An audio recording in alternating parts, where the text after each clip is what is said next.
So today we are talking about the Great Depression and the Dust Bowl. And to be honest, we're going to talk about something called the New Deal as well. The standards we are covering are Geography 2A, how economic, political, cultural, and social processes interact, Geography 2C, interpreting from a geographic perspective the expansion of the United States, and History 2F, being able to analyze ideas that are critical to the understanding of American history. So everybody should be able to do some of those things by the time we get done with these notes. The Great Depression and the Dust Bowl. We've just ended our unit about the 1920s, and we've called the 1920s the Roaring Twenties. Well, it wasn't roaring for everybody. We're going to begin by talking about this thing called the Dust Bowl. Some Americans weren't able to share in the wealth of the automobile industry in the 20s. When World War I ended, farmers now had to compete with European agriculture again. When there's competition, food prices fall, and the farming income declined. Many farmers lost their jobs because they just simply could not pay their debts. Cotton prices plunged. Many textile factories were forced to shut down. So by 1929, nearly 3/4 of the farm families had an income below $2,500 a year. That was the acceptable level for a necessary for a comfortable life. So 3/4 of the family lived below really that poverty line, that comfortable life line. To make matters worse, the southern Great Plains suffered a disastrous drought during the 1930s. Now, the hardest hit areas were western Kansas and Oklahoma, northern Texas, eastern Colorado, and New Mexico. This is the area that became known as the Dust Bowl. So there was a drought, but the drought wasn't the only cause of the Dust Bowl. Another cause was man-made. The new technologies of the era contributed to the problems. Tractors and disc plows were used to clear sod so farmers could plant wheat. Well, with the roots of the sod gone, only the wheat could hold the soil in place. The drought dried out the earth. Wheat did not grow, so when the wind came through the area, and we all know what the wind is like in this area, it whipped up all this loose soil and created black blizzards. So, farmers were out of work. We talked about the Great Migration during World War I of the African American families moving to the north. Farmers went bankrupt and gave up their land. 400,000 farmers migrated from this area, this Dust Bowl area, to the West Coast as migrant workers. So now we're going to kind of transition back and talk about the boom of the 20s again. The boom of the 20s, the economic boom, was not a boom for everyone. It actually created an imbalance in America. Businesses made huge gains. They gained 65%, improved business by 65%. Meanwhile, the average worker's wages only increased by 8%. So businesses did really well. Average workers did okay. But because things were going so well for business and a lot of people had jobs, the 1920s were a time of credit. People bought automobiles on installment plans or credit. They bought household appliances on installment plans or credit.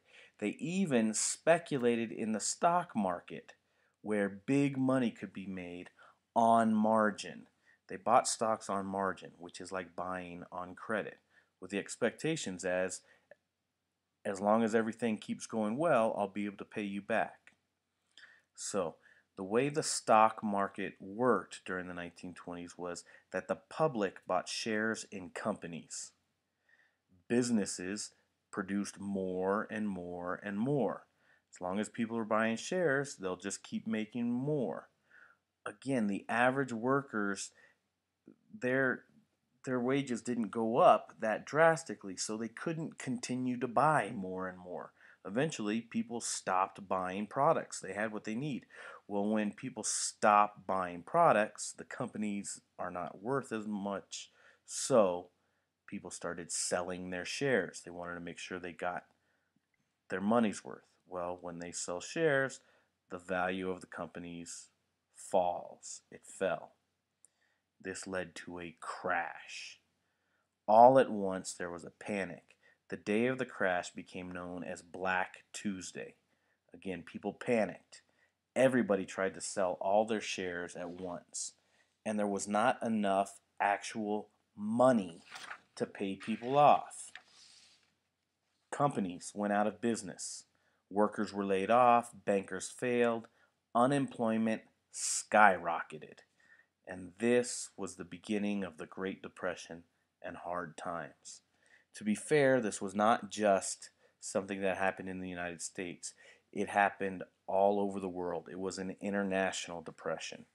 But we're going to talk about specifically what happened in the United States. Joblessness and poverty prevailed. Now, there had been an attitude during the 1920s that success was earned, and it kind of followed that failure was deserved. And this caused a lot of self blame and doubt. And particularly at this time when women had just gotten the right to vote and they're really not quite seen as the equals to men, men were actually hit harder psychologically than women. Men had been expected to provide, and it was really humiliating to have to ask for assistance. In the meantime, the percentage of women working actually increased. And this kind of makes sense with the whole competition and supply and demand. People could pay women less. In fact, that's still true today, sadly. And children began to take on more and more responsibilities. Now, the president at this time is a man named Herbert Hoover. Remember, Calvin Coolidge, Silent Cal, just chose not to run again. He didn't want anything to do with the presidency. Under Silent Cal, things had gone well.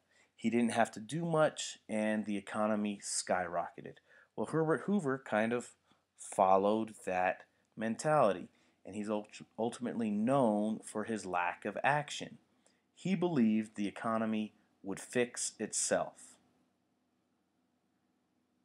but it didn't. Those who had lost jobs ended up building homes and shelters out of old boxes and other debris. Um, Often these shelters were grouped together in little shanty towns. Hoover, his name became a very bad name. And these shanty towns where the homeless people and the people who had lost jobs lived became known as Hoovervilles. Ultimately, he doesn't get reelected, and that makes sense. Another Roosevelt takes charge. Franklin Delano Roosevelt takes charge. And in the first 100 days of his administration, there was a lot of action. He took quick action to attack the Depression. Ultimately, he stabilized the banking system, and his policies began to rescue the country. The policies that he put in place in this first 100 days have become known as the New Deal. These are laws and regulations that affected banking, the stock market, industry, agriculture. He put a high priority on creating jobs. He planned to help the unemployment with work relief programs, the idea of giving needy people government jobs. He is known for helping business and labor. Ultimately, his plan changed the relationship between Americans and their government. This is when the idea that people needed to care for the needy and that government needed to regulate the economy came about. Now, if we're going to be fair in assessing the early New Deal, the New Deal did not end the Great Depression. Unemployment did remain high, farmers did continue to lose their land, and people struggled. But the darkest days had passed, and this activity from the government seemed to restore some confidence in America. But again, that relationship between Americans and their government changed. We talked about the differences between capitalism and communism. And in communism, the government regulates everything. We haven't gone to communism, but the government definitely regulates what's going on, and that communism versus capitalism Red Scare mentality is also going to rear its head in the 1930s. Anyway, you now have some questions to answer, and you should be able to explain some stuff about our government, about some key ideas, and about how our landscape changed.